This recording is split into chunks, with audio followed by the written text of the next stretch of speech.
I'm John Plankin with the Florida Energy Review, and today we'll be interviewing Speaker of the Florida House, Will Weatherford. The fiscal outlook of the state of Florida and give us some certainty on that front. We're always talking about education reform, and I think there's a big debate going on about our campaign finance laws and our ethics laws, and I think you'll hear a lot about that as well. So it'll be a full agenda, and we'll see what kind of passes at the end of the day, but we'll be busy the next 60 days.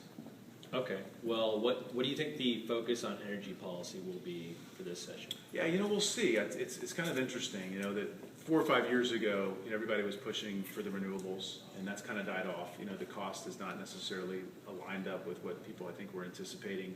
Natural gas is becoming so prevalent, so cheap. It's becoming the energy du jour, so to speak. I think that's going to kind of continue. There's a big conversation about nuclear in Florida and whether or not that we should still be pursuing nuclear or whether that's not cost effective anymore. We'll have to wait and see what the committee thinks about that. So that's another really big issue. I think long term, what you want from energy is you want predictability and you want low cost.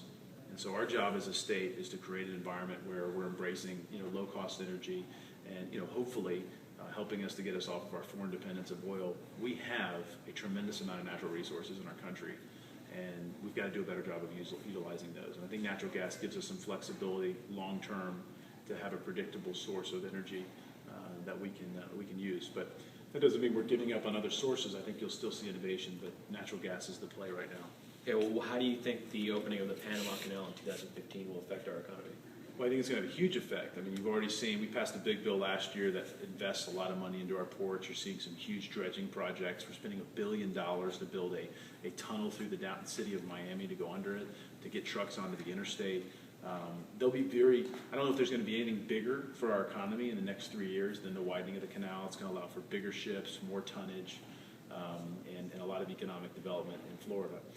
The question is, are we going to be ready for it? Are we going to be able to do enough in our ports to do it?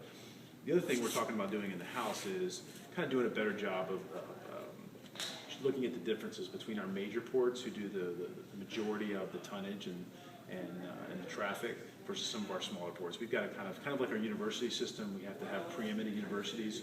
We have some preeminent ports, and as opposed to treating all the ports the same, no matter how big they are, we need to probably prioritize some of our funding to the ports that are doing the most work.